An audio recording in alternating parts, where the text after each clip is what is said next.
जय हिंद प्यारे बच्चों, कैसे हैं आप सभी लोग? बढ़िया, मैं भी बढ़िया हूँ। आज हम लोग मैथमेटिक्स में एक्सरसाइज 10.4 का इंट्रोडक्शन पढ़ेंगे। एक्सरसाइज 10.3 के इंट्रोडक्शन में आपने पढ़ा था डॉट प्रोडक्ट और scalar product of two vectors. Exercise 10.4 के इंट्रोडक्शन में हमने पढ़ना है क्रॉस प्रोडक्ट और vector product of two vectors. Cross product या वेक्टर प्रोडक्ट ये आपने अपनी क्लास 11th में फिजिक्स में इनके बारे में आपने डिटेल में स्टडी किया है कि अगर दो सदिश राशियां हैं तो उनका गुणन हम करते हैं दो तरह से। एक स्केलर गुणन करते हैं, उनका अदिश गुणन करते हैं, और दूसरा सदिश गुणन करते हैं, वेक्टर प्रोडक्ट करते हैं उनका। ये दो गुणन ही बारी बारी से मैथमेटिकल जो कैलकुलेशन है उन पर बेस्ड हमको करने हैं अपनी मैथमेटिक्स में। ठीक है, तो आज हम लोग एक्सरसाइज 10.4 का जो इंट्रोडक्शन है उसमें पढ़ना है क्रॉस प्रोडक्ट और vector product of two vectors. कि अगर हमारे पास दो वेक्टर्स हैं वेक्टर ए और वेक्टर बी, तो उनका क्रॉस प्रोडक्ट जब करेंगे तो उसकी वैल्यू क्या आएगी। ठीक है, चलिए देखते हैं।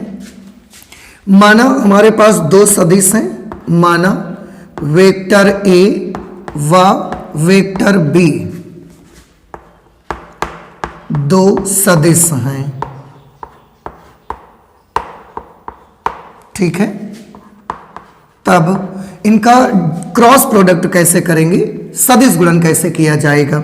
सदिश गुणन यहां पर मैं लिख देता हूं। तब वेक्टर ए व वेक्टर बी का सदिश गुणन, सदिश गुणन जिसे क्रॉस गुणन भी कहा जाएगा। और इसे रिप्रेजेंट करने के लिए ना हम इसे दिखाने के लिए दोनों वेक्टर्स के बीच में क्रॉस का निशान लगाते हैं। जैसे डॉट गुणन को शो करने के लिए दो वेक्टर्स के बीच में डॉट का निशान लगाते हैं, ऐसे क्रॉस को शो करने के लिए दोनों के बीच में क्रॉस का निशान लगाते हैं।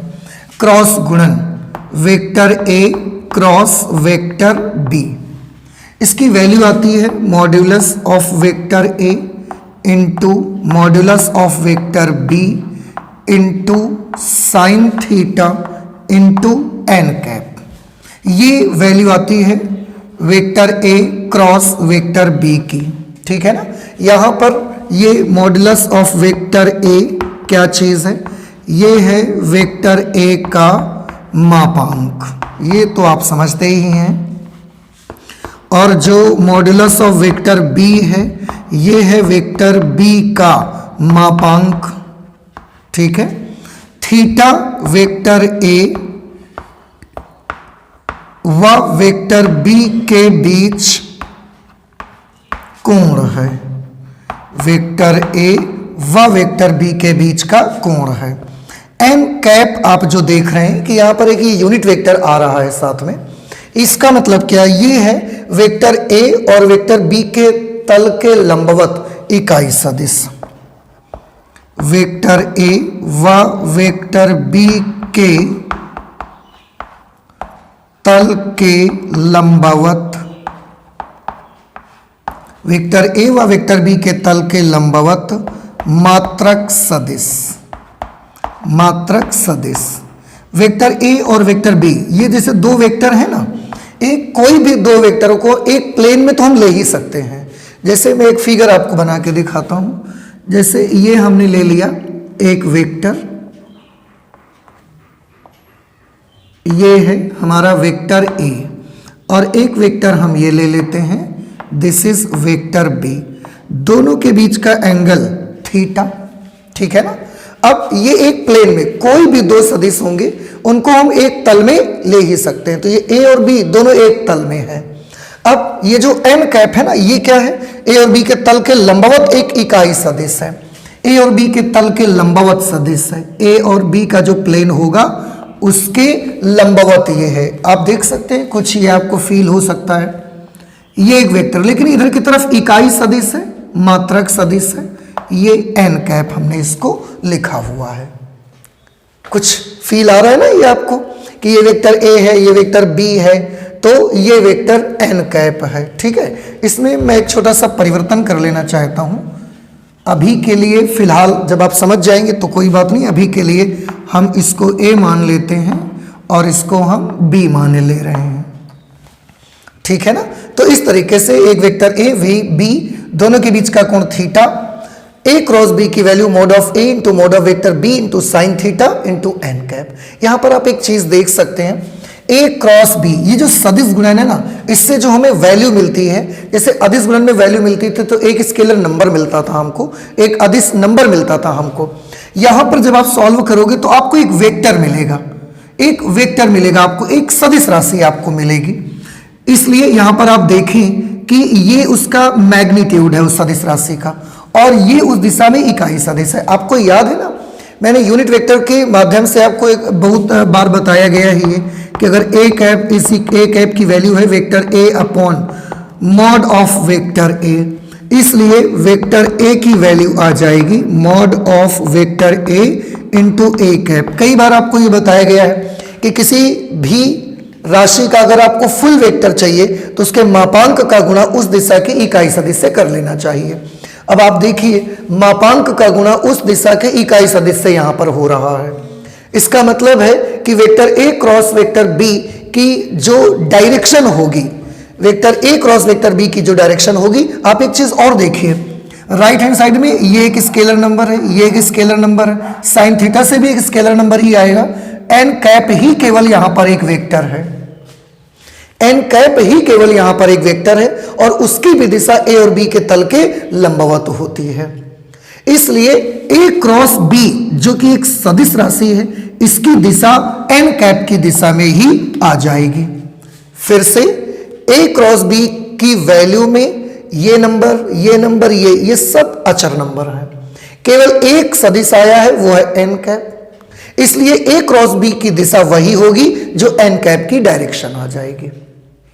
ठीक है, तो हम यहां पर लिख सकते हैं, पहली चीज तो ये लिखेंगे कि ए क्रॉस बी एक सदिश राशि है, it is a vector quantity, एक सदिश राशि है। दूसरी चीज vector A vector A cross vector B, vector A cross vector B की दिशा एन कैप की दिशा में होती है, एन कैप की दिशा में होती है। या दूसरे शब्दों में हम ये भी कह सकते हैं, क्योंकि जो एन कैप है वो ए और बी के तल के लंबवत है ना, तो हम ये भी बोल सकते हैं कि ए क्रॉस बी की दिशा, ए क्रॉस बी की दिशा वेक्टर ए व वेक्टर बी के तल के लंबवत होती है, लंबवत होती है। ठीक है ना। अब एक छोटी सी प्रॉब्लम ये है, और एक चीज देखिए, मैंने आपको यहां से जो बताने की कोशिश किया है वो ये मैं आपको बताना चाहता हूं कि वेक्टर एक फुल वेक्टर अगर निकालना है तो उसके मापांक का गुणा उसी दिशा की इकाई सदिश से करना चाहिए। ये ए क्रॉस बी एक सदिश राशि देगा हमको।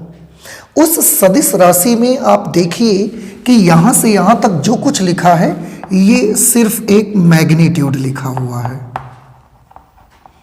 परिमाण है, स्केलर स्केलर स्केलर, यही केवल एक वेक्टर है और यूनिट वेक्टर है।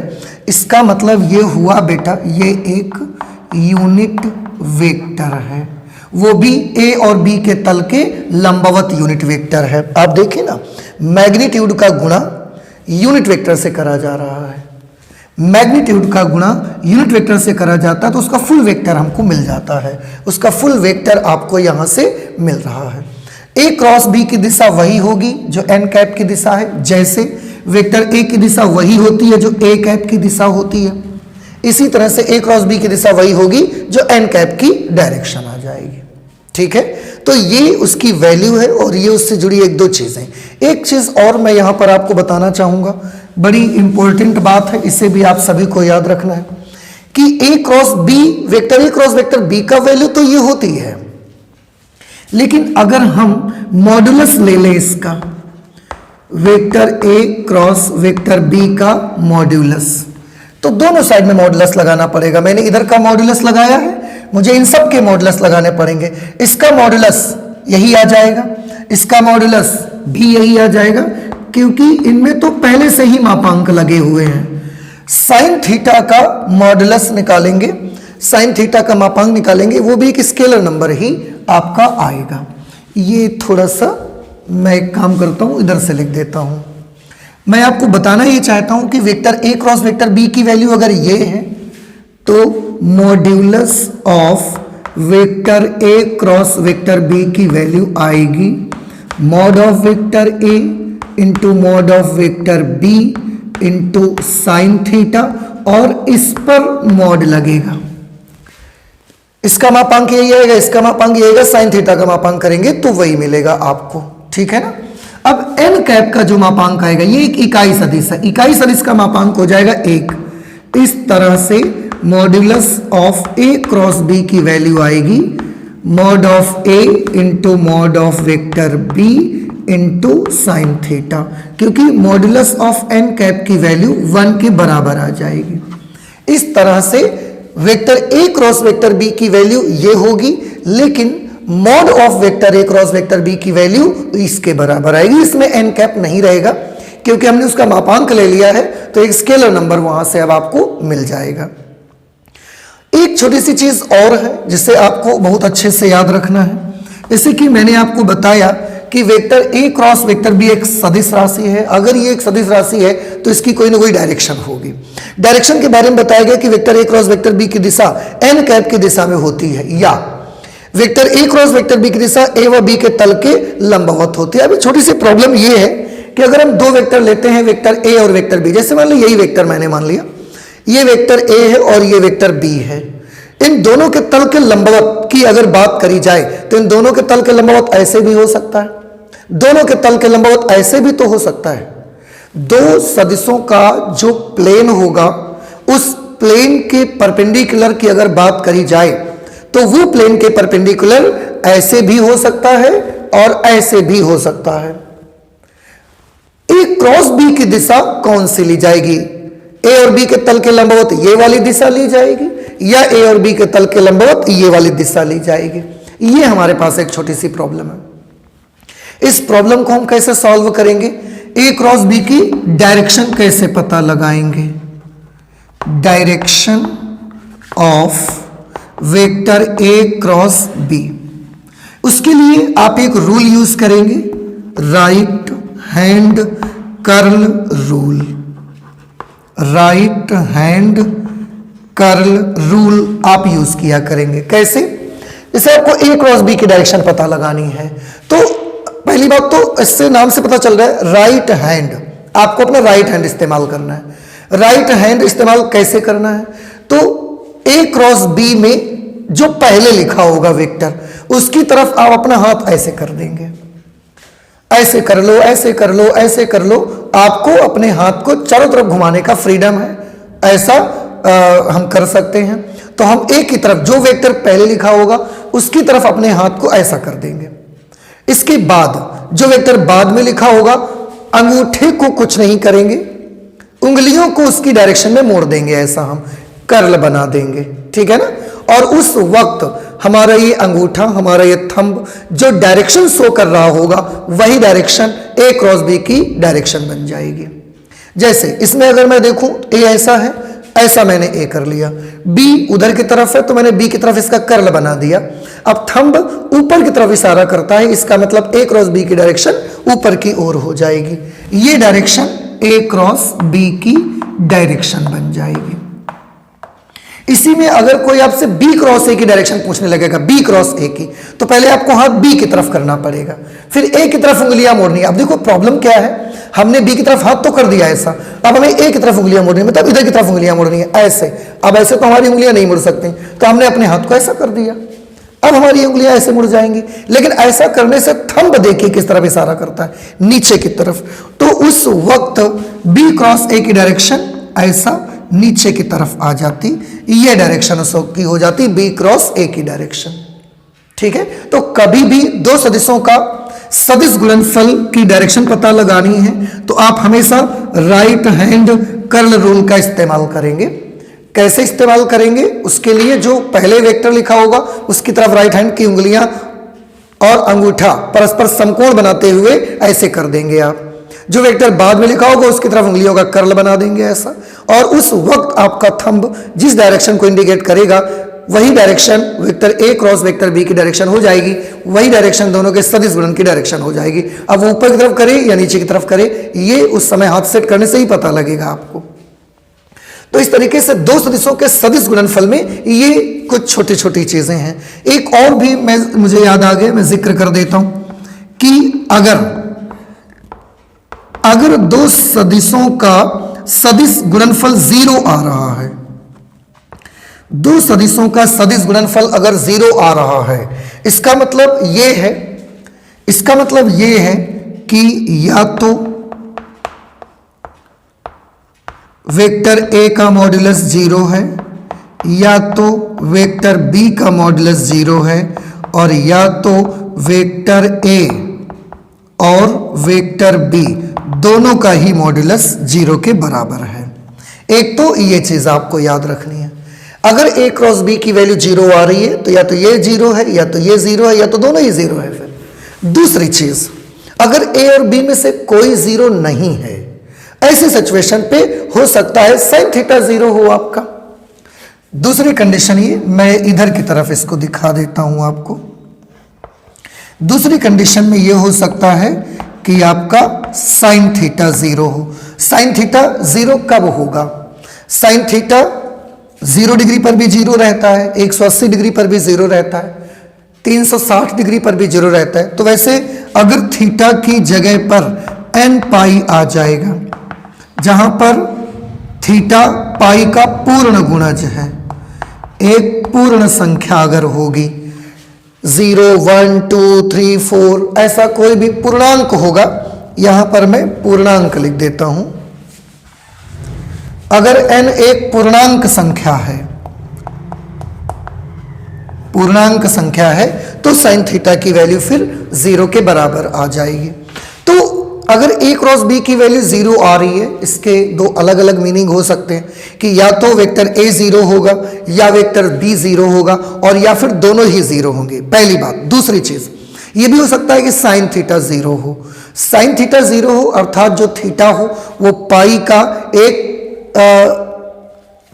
यहां पर पाई के साथ में जो मल्टीपल में नंबर होगा वो एक पूर्णांक होगा, ये भी हो सकता है। पूर्णांक होगा 0, 1, 2, 3, -1, -2, -3 ऐसा कुछ भी हो सकता है, इसलिए sin थीटा 0 हो गया होगा। तो ये एक दो कंडीशन है, इन्हें भी आपको याद रखना है, ठीक है। तो आप एक काम करिए, आप इसको नोट कर लीजिए, और मुझे लगता है कि शायद ये चीज़ आपको समझ में आई है। आप प्लीज़ इसे नोट करिए, आगे की और चीज़ें देखते हैं क्या पढ़ना है इसमें।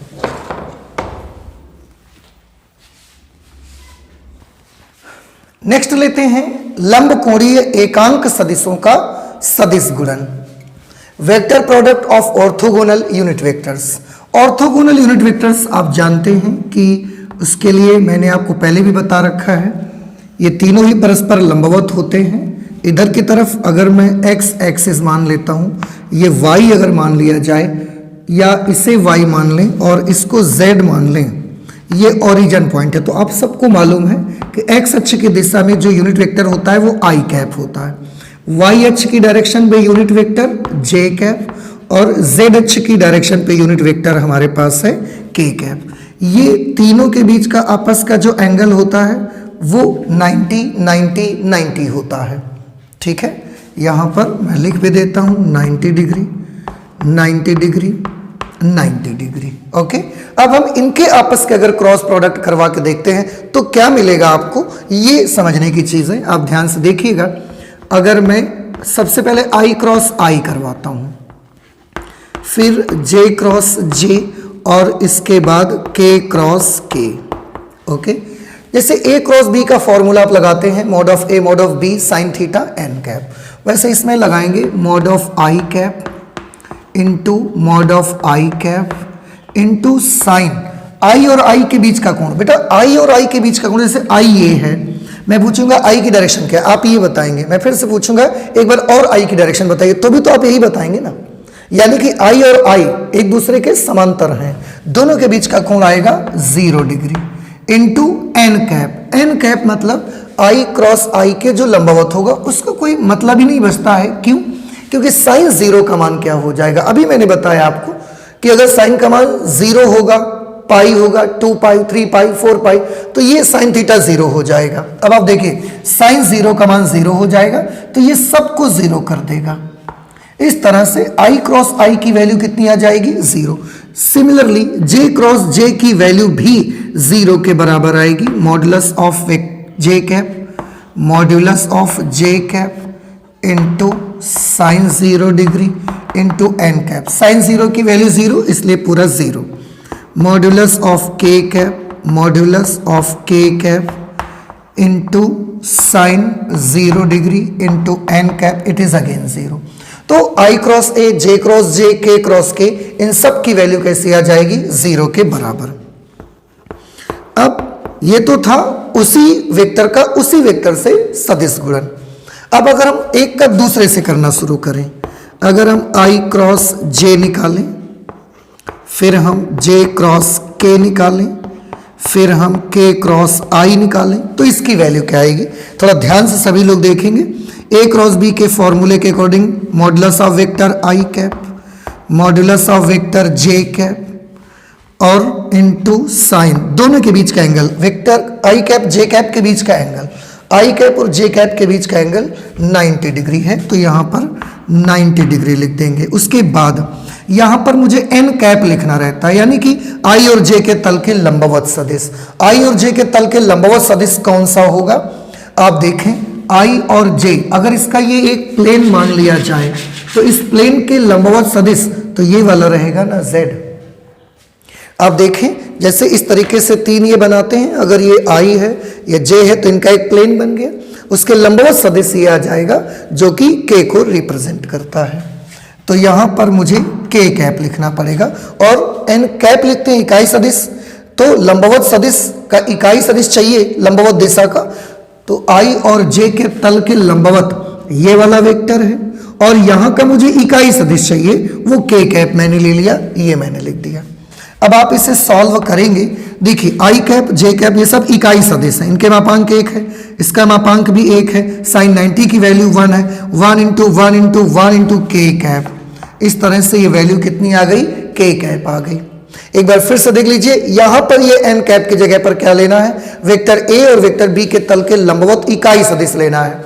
वेक्टर आई और जे, आई कैप और जे कैप के तल के लंबवत ये एक सदिश आता है और इस दिशा का इकाई सदिश क्या है? के कैप, इसलिए वो लिखा गया है यहां पर। इसी तरह से जे क्रॉस के को अगर आप लेते हैं, जे क्रॉस के, तो mod of J cap into mod of K cap, दोनों के बीच का एंगल 90 डिग्री का होगा और जे और के लंबवत इकाई सदिश क्या आएगा? अगर जे और के लंबवत देखेंगे, अगर इसको एक तल में मान लेंगे ये, तो इसके लंबवत सदिश ये वाला आ जाएगा, लेकिन हमें पूरा वेक्टर नहीं चाहिए, उस दिशा का इकाई सदिश चाहिए, उस दिशा का इकाई सदिश है आई कैप। अब इसे सॉल्व करिए, 1 1 1 आई कैप, ये वैल्यू आ गई आई कैप। इसी तरह से mod of K cap into mod of I cap into sign 90 degree, और के और आई के तल के लंबवत, अगर के और आई ये वाला तल ले लिया जाए तो इसके लंबवत, के और आई के तल के लंबवत ये आपका सदिश आएगा, लेकिन हमें लंबवत इकाई सदिश चाहिए, तो लंबवत इकाई सदिश में जे कैप लिखा जाएगा, जे कैप। अब ये 1 1 1 इस तरीके से इसकी वैल्यू आ गई जे कैप। यहाँ पे एक छोटी सी चीज, मैं इन सारी चीजों को फिर से एक बार लिखूंगा। आई क्रॉस जे की वैल्यू आ रही है के कैप, जे क्रॉस के की वैल्यू आ रही है आई कैप, के क्रॉस आई की वैल्यू आ रही है जे कैप। ठीक है ना?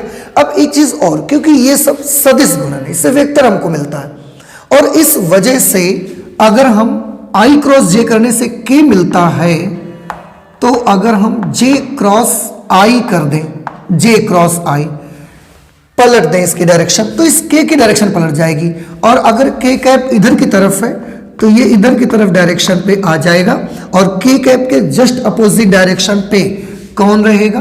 के कैप के जस्ट अपोजिट डायरेक्शन पे माइनस के कैप रहेगा। ठीक है ना? तो आई क्रॉस जे की वैल्यू अगर के कैप है, तो जे क्रॉस आई की वैल्यू माइनस के कैप के बराबर आ जाएगी। इसी तरह से जे क्रॉस के अगर आई है तो के क्रॉस जे की वैल्यू माइनस आई के बराबर आ जाएगी। के क्रॉस आई की वैल्यू अगर जे है तो आई क्रॉस के की वैल्यू माइनस जे के बराबर आ जाएगी। इसको ये इसकी वैल्यूज है, इसको याद रखने का ना सबसे इजी एक मेथड है, मैं आपको बताता हूं, आप थोड़ा ध्यान दीजिएगा। आप ये एक ऐसा सर्कल बना लीजिए, उस सर्कल में यहां पर एक जगह आई कैप, इस जगह पर जे कैप और यहां पर मैं लिख देता हूं के कैप, और चलना आपको ऐसे ही है। ये सीधी डायरेक्शन है, एंटी क्लॉकवाइज डायरेक्शन। कैसे पता लगाएंगे थोड़ा ध्यान से देखिएगा। अगर कभी आई क्रॉस जे की वैल्यू पूछी जाए, आई क्रॉस जे, तो के बता दीजिए, आई क्रॉस जे के बराबर। अगर कभी जे क्रॉस के पूछा जाए तो आई बता देंगे, अगर कभी के क्रॉस आई पूछा जाए तो उसकी वैल्यू जे बता देंगे। लेकिन अगर इसमें उल्टा चलना पड़े आपको, कभी भी जैसे ऐसे चलना पड़े, डायरेक्शन ऐसी है पर ऐसा उल्टा चलना पड़े, तो जे क्रॉस आई की वैल्यू आप के बताएंगे पर नेगेटिव बताएंगे, क्योंकि आपको उल्टा चलना पड़ रहा है। ऐसे ही आई क्रॉस के की वैल्यू माइनस जे, के क्रॉस जे की वैल्यू माइनस आई, के क्रॉस जे की वैल्यू माइनस आई। तो ये एक आसान सा तरीका हमारा होता है इसको याद रख पाने का, ठीक है।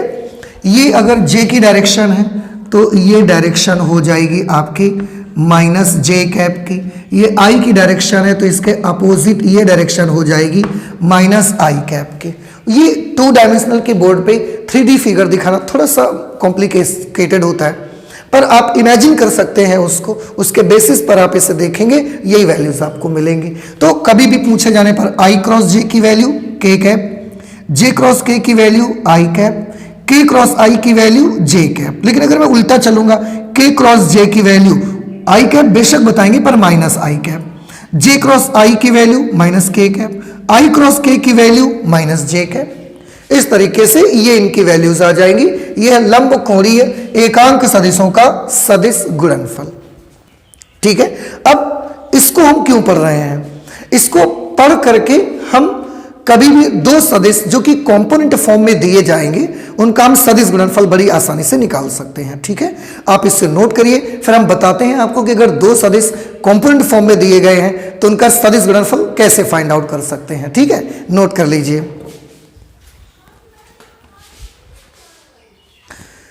अब हम देखेंगे कि अगर 2 सदिश हमको कंपोनेंट फॉर्म में दिए गए हैं तो उनका वेक्टर प्रोडक्ट कैसे निकाल सकते हैं, उसकी क्या वैल्यू आएगी। ये 2 वेक्टर मैंने ले लिए हैं, वेक्टर ए और वेक्टर बी। ये भी कंपोनेंट फॉर्म में है, ये भी कंपोनेंट फॉर्म में है। वेक्टर ए है 3i cap plus j cap plus 4k cap, vector b है i cap minus j cap plus k cap, और हमें इन दोनों का क्रॉस प्रोडक्ट निकालना है। तो वेक्टर ए की जगह पर लिखेंगे 3i cap plus j cap plus 4k cap, cross का निशान लगा दिया। अब वेक्टर बी की जगह पर इसको लिखेंगे i cap minus j cap plus k cap. इन दोनों का क्रॉस प्रोडक्ट करना है। अभी देखिए इसमें एक छोटी सी चीज़ मैं आपको याद दिलाता हूँ। अभी मैंने बताया कि अगर यहाँ पर i मानेंगे, यहाँ j ले लेंगे और यहाँ k ले लेंगे, तो i क्रॉस j की वैल्यू k के बराबर, j क्रॉस k की वैल्यू i के बराबर, और अगर उल्टा चलेंगे तो वो आप समझ रहे हैं। लेकिन i का i से ही क्रॉस प्रोडक्ट, j का j से क्रॉस प्रोडक्ट, k का k से क्रॉस प्रोडक्ट, ये तो 0 दे देता है ना। तो यहां पर अब एक सावधानी रखनी है आपको कि i को i से अगर करोगे तो 0 आएगा, j को j से करोगे तो 0 आएगा, k को k से करोगे तो 0 आएगा। तो उसी का उसी से नहीं करना है, जैसे डॉट प्रोडक्ट में उसी का उसी से करते थे आप, क्रॉस में ये नहीं करना आपको। एक वेक्टर का दूसरे से करिए, उससे मत करिए। तो अगर हम इसको उठाएंगे तो इससे नहीं करेंगे, हम इसको इससे मल्टीप्लाई करेंगे, इसको इससे मल्टीप्लाई करेंगे। थोड़ा ध्यान से देखिएगा। अगर आपको मैं पूरे टर्म्स करके दिखा दूं, ध्यान से देख लीजिए। इसको पहले इससे करिए, 3 लिखा, i को i से करेंगे तो i क्रॉस i आ जाएगा। फिर इसको इससे करेंगे तो माइनस 3i क्रॉस j, फिर इसको इससे करेंगे तो plus 3i cap cross k cap, ठीक है। अब इसकी बारी है, प्लस इसको इससे करना है तो j cap cross i cap, फिर इसको इससे करेंगे तो minus j cap cross j cap. अब इसको इससे करना है तो प्लस जे कैप क्रॉस के कैप। अब इसको इन सब से करना है तो +4 के कैप क्रॉस आई कैप, के कैप क्रॉस आई कैप। फिर इससे करना है तो -4 के कैप क्रॉस जे कैप, ऐसे। फिर इसको इससे करना है तो +4 के कैप क्रॉस के कैप। ठीक है, हमने सबको सबसे मल्टीप्लाई करा दिया। अब इनकी वैल्यूज देख लीजिए, आई क्रॉस आई 0 हो जाएगा, जे क्रॉस जे 0 हो जाएगा, के क्रॉस के 0 हो जाएगा। बाकी अब देखिए ये 0 हो गया, अभी ये -3 आई क्रॉस जे, वहां से देखेंगे आई क्रॉस जे की वैल्यू के बराबर आएगी, तो हम इसको -3 के लिख देंगे, +3 आई क्रॉस के। ध्यान से देखिएगा, आई क्रॉस के लिए मुझे ऐसा क्लॉकवाइज चलना पड़ रहा है, उल्टा चलना पड़ रहा है, इसलिए इसकी वैल्यू आएगी -j कैप। -j कैप आएगी तो वो इसको कर देगा -3j कैप। ठीक, j क्रॉस आई, आप यहां से देखिए j क्रॉस आई निकालेंगे, फिर से उल्टा चलना पड़ रहा है, -k कैप इसकी वैल्यू आ जाएगी। फिर ये तो 0 हो जाएगा, j क्रॉस k की वैल्यू क्या आएगी, देखो j क्रॉस k सीधा चलना पड़ रहा है, +i कैप आ जाएगी। j क्रॉस k की वैल्यू +4 k क्रॉस i की वैल्यू, k क्रॉस i की वैल्यू ये भी +j के बराबर आ जाएगी, क्योंकि k क्रॉस i के लिए हमको सीधा ही चलना पड़ रहा है। -4 k cross j, k cross j के लिए उल्टा चलना पड़ा तो -i cap, -i cap, -i cap करेंगे तो ये +4i कैप बन जाएगा। ये 0 हो गया, थोड़ा सा सॉल्व करेंगे, 4i cap +i cap, this will be 5i cap. j cap देखो 4j cap -3j cap +1j cap, -3k cap और -k कैप, ये आ जाएगा -4k कैप। इस तरह से आप a क्रॉस b निकाल सकते हैं अगर दो सदिश आपको कॉम्पोनेंट फॉर्म में दिए गए हैं तो। लेकिन एक छोटा सा प्रॉब्लम ये है कि जब आप इस मेथड से क्रॉस प्रोडक्ट निकालते हैं दो वेक्टर्स का, तो ये थोड़ा सा कॉम्प्लिकेटेड होता है और आपकी एक छोटी सी गलती से आगे का पूरा पोर्शन गलत हो जाएगा। इसके लिए एक और बड़ा अच्छा मेथड निकाला गया है, बड़ा अच्छा मेथड ढूंढा गया है। वो मेथड क्या है, उस मेथड को भी सीख लीजिए। मोस्टली ये मेथड हम बहुत कम यूज करते हैं, वो वाला मेथड हम लोग यूज करते हैं। तो क्या मेथड है, अगर ए और बी के बीच का क्रॉस प्रोडक्ट निकालना है तो वो डिटरमिनेंट मेथड होता है, उसको बोलते हैं determinant method. Determinant method, determinant method से निकालते हैं, जिसमें ए क्रॉस बी को फाइंड आउट करने के लिए हम डिटरमिनेंट बनाते हैं। सबसे ऊपर वाली रो में आई कैप, जे कैप, के कैप लिखते हैं। उसके बाद नीचे की जो दो रो लिखी जाएंगी उसमें सबसे पहले ए के आई जे के गुणांक लिखे जाएंगे। ए के आई जे के गुणांक 3 1 4 लिखे जाएंगे, 3 1 4। फिर बी के गुणांक लिखे जाएंगे 1 - 1 1 1 - 1 1। और डिटरमिनेंट की तरह से इसको सॉल्व कर दीजिए। रो के सापेक्ष प्रसार करना है आपको, रो के सापेक्ष प्रसार करना है आई कैप। जब रो के सापेक्ष प्रसार करेंगे आई कैप लिया जाएगा, फिर इसको और इसको क्षैतिज और ऊर्ध्वाधर दोनों तरफ से आई को ढक देंगे। ये बचेगा 1 4 - 1 1 1 4 - 1 1। फिर आई के बाद जे की बारी आएगी तो नेगेटिव साइन के साथ प्लस माइनस प्लस।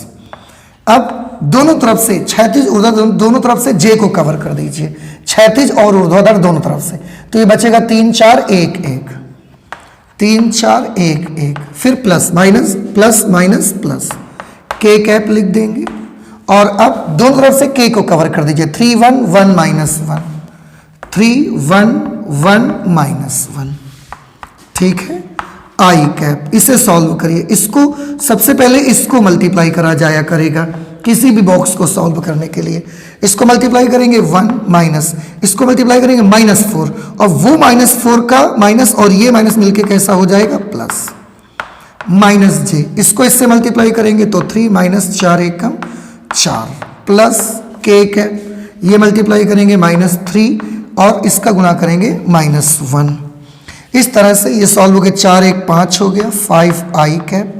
ये -1 आएगा तो ये इसको प्लस जे कैप कर देगा और ये आ जाएगा माइनस का 4k कैप। देखो सेम आंसर इससे आ गया, 5i cap plus j cap minus 4k cap. अब आप खुद देख रहे होंगे, मेरे बताने की कोई ज़रूरत ही नहीं है, आप खुद ही देख रहे होंगे कि ये वाला प्रोसेस जो है इसमें ज़्यादा कॉम्प्लिकेशंस नहीं है।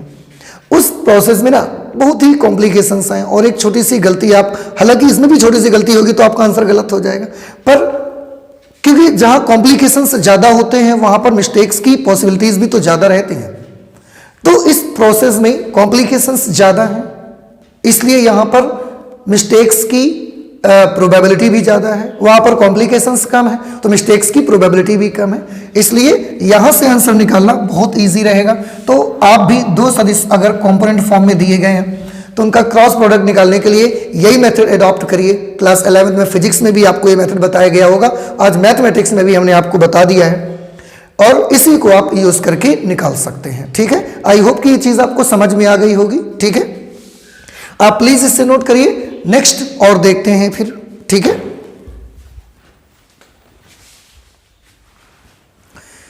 नेक्स्ट हम ये देखेंगे, जैसे हमने डॉट प्रोडक्ट में कुछ प्रॉपर्टीज स्टडी करी हुई थी, वैसे ही क्रॉस प्रोडक्ट में भी कुछ प्रॉपर्टीज हैं। जैसे कि सबसे पहली प्रॉपर्टी डॉट प्रोडक्ट में जो हमने पढ़ी हुई थी वो ये थी कि डॉट प्रोडक्ट कम्यूटेटिव होता है, क्रम विनिमेय होता है, यानी कि आप एक डॉट बी निकालिए या बी डॉट ए निकालिए, दोनों की वैल्यू सेम ही आती है।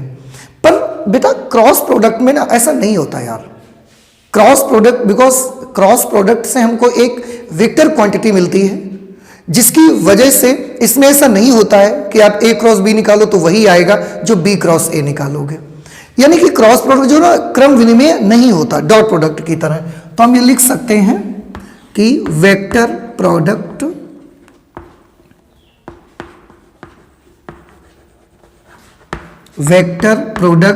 Is not commutative. Vector product commutative नहीं होता, मतलब साफ है कि वेक्टर ए क्रॉस वेक्टर बी की जो वैल्यू है वो वेक्टर बी क्रॉस वेक्टर ए की वैल्यू के इक्वल नहीं आती है। तो फिर किसके इक्वल आती है? आंसर है वेक्टर ए क्रॉस वेक्टर बी की वैल्यू आती है minus vector B cross vector ए की वैल्यू के बराबर, ये होता है। तो a cross b b cross ए के बराबर नहीं होता, पर ए क्रॉस बी जो होता है वो माइनस बी क्रॉस ए के बराबर होता है। कैसे? ये बड़ा सिंपल है बेटा। जैसे अगर दो वेक्टर आप यहाँ ले लीजिए, एक वेक्टर ये ले लेते हैं वेक्टर ए, और एक वेक्टर ये ले लेते हैं वेक्टर बी, तो वेक्टर ए क्रॉस वेक्टर बी अगर मैं निकालूंगा, आप देखिए वेक्टर ए क्रॉस वेक्टर बी की वैल्यू क्या आएगी? Mod of vector A into mod of vector B into sine theta into N cap, और इसका एन कैप ये दोनों के बीच का कोण रहेगा। इसका एन कैप कहां पर होगा?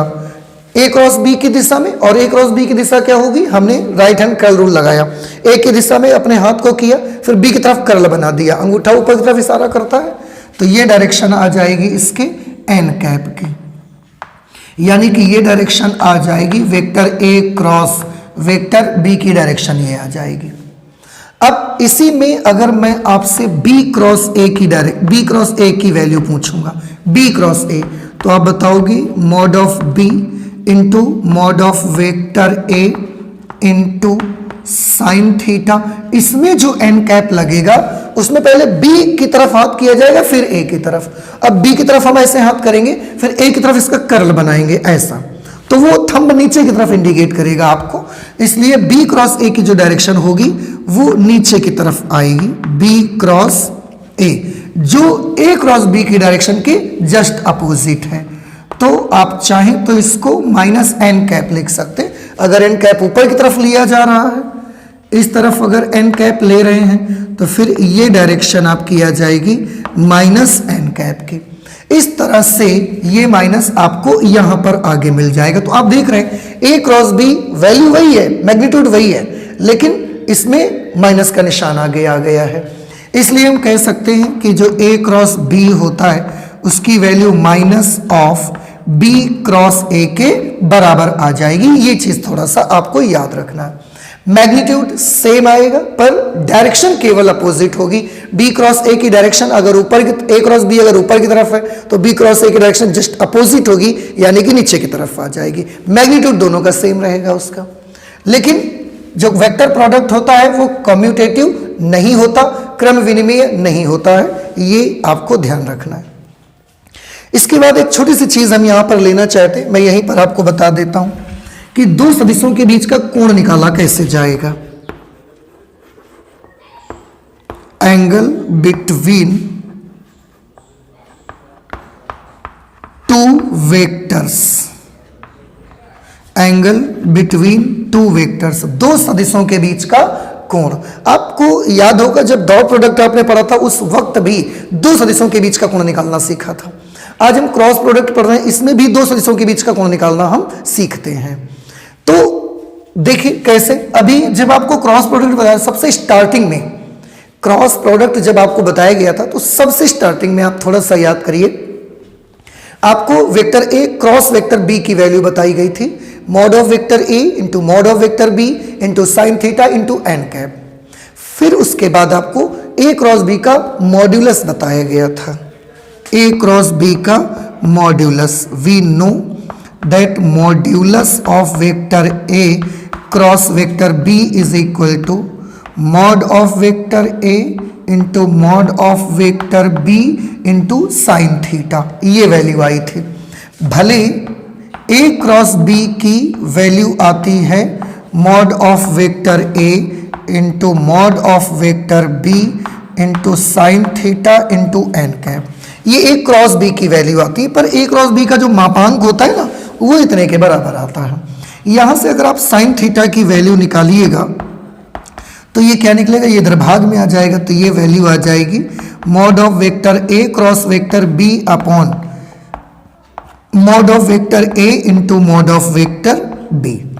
यहां से आप दो सदिशों के बीच का कोण भी निकाल सकते हैं। जैसा अदिश गुणनफल में दो सदिशों के बीच के कोण के लिए आपने फॉर्मूला पढ़ा था, vector A dot vector B upon mod of A into mod of B, उसमें कॉस थीटा था, इसमें साइन थीटा है, उसमें ऊपर ए डॉट बी था, इसमें ऊपर modulus of A cross B है, उसमें नीचे mod of A into mod of B था, इसमें भी नीचे mod of A into mod of B है, पर ये साइन थीटा है वो कॉस थीटा था, ठीक है ना।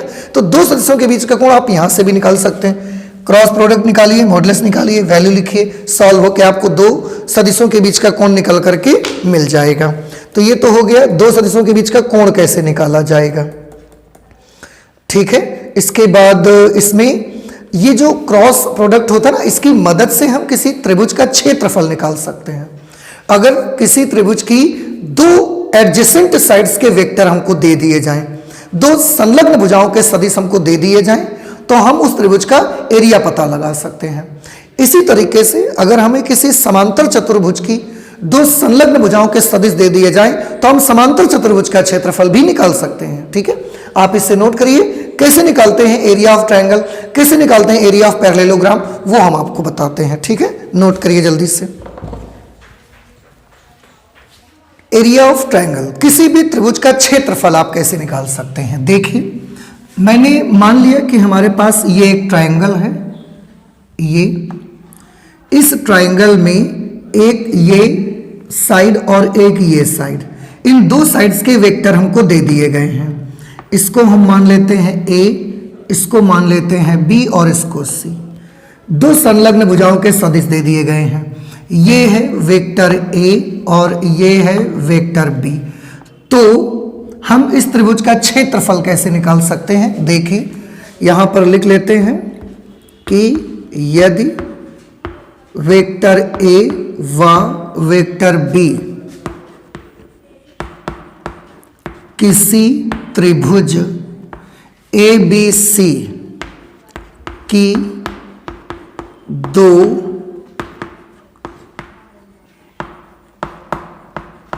संलग्न भुजाओं के सदिश हैं,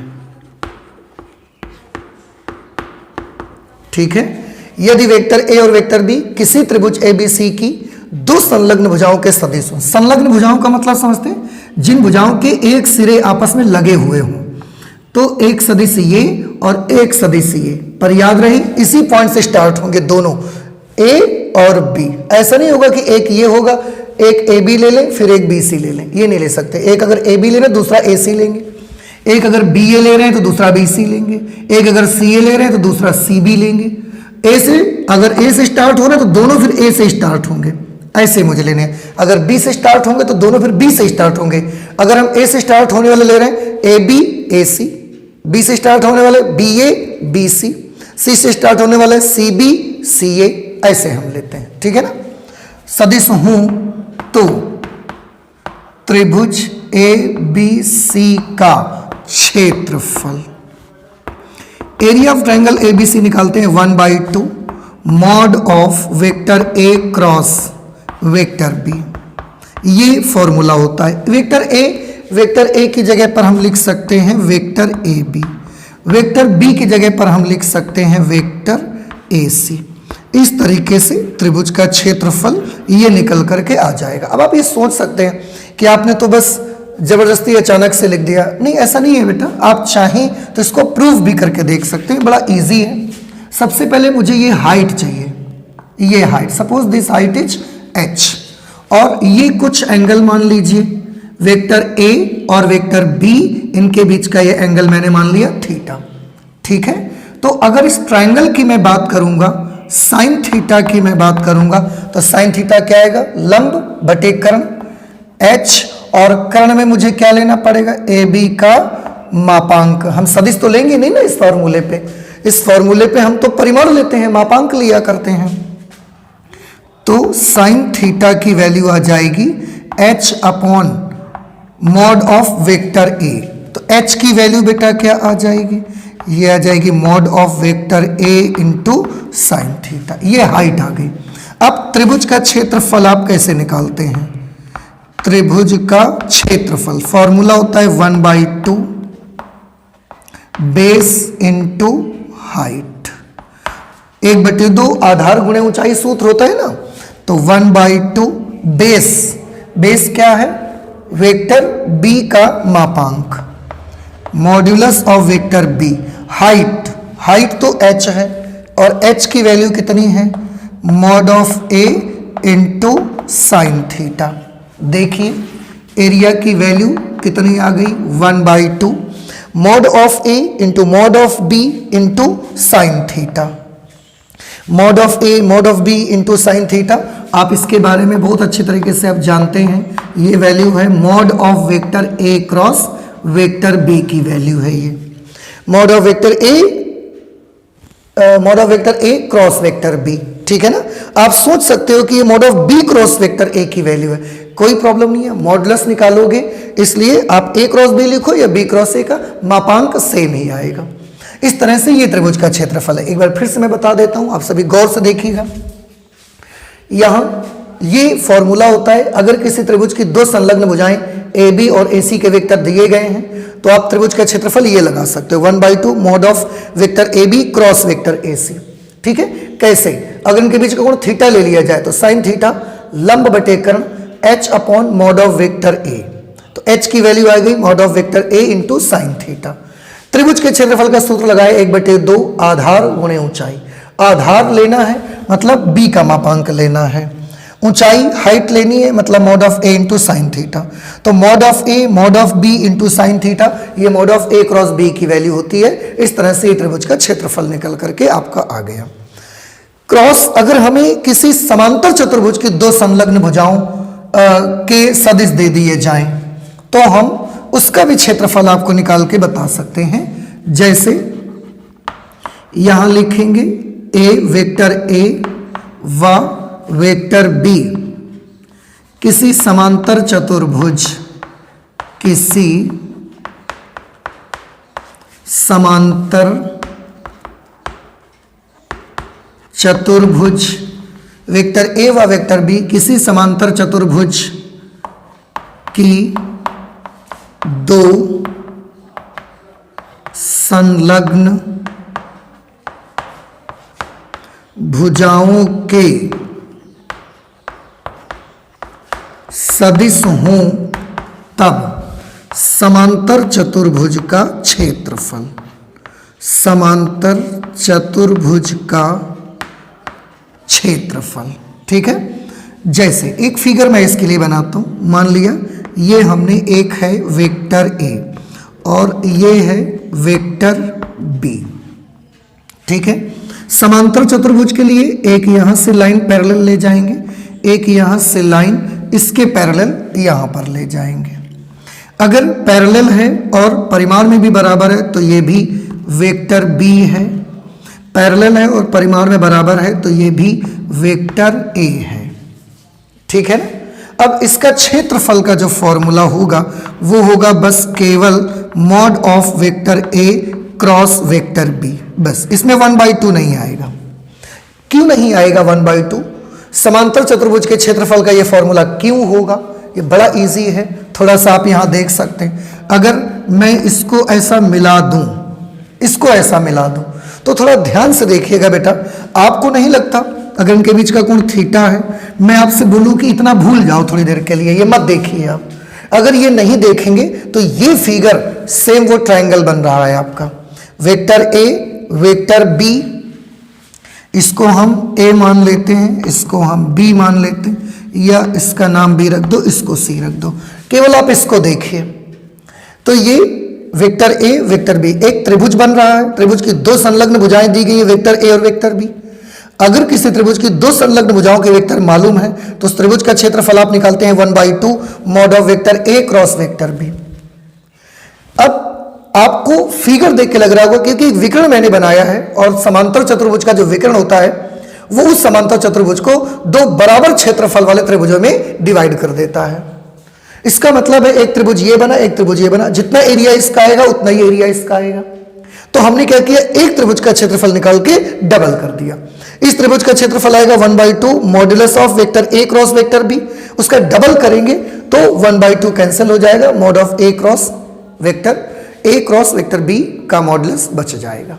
इस तरीके से अगर किसी समांतर चतुर्भुज की दो संलग्न भुजाओं के सदिश दे दिए जाए ना तो हम उससे समांतर चतुर्भुज का क्षेत्रफल भी पता लगा सकते हैं, पर उसमें 1/2 नहीं आएगा आपका। आपको दिख भी रहा होगा आप तो साफ साफ, ठीक है ना। तो ये एप्लीकेशंस हैं, आप समझ सकते हैं